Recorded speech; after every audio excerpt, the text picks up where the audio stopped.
శివరాత్రి రోజు తప్పకుండా చేయాల్సింది ఉపవాసం. ఉపవాసం అంటే ఏమిటి?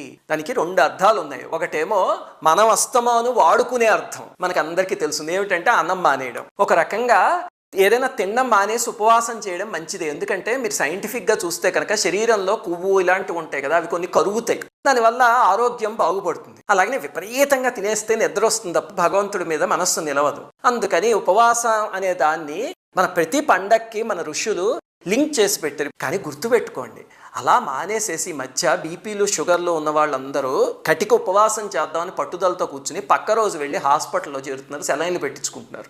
అలాంటివి ఎంతమందిని చూశానో.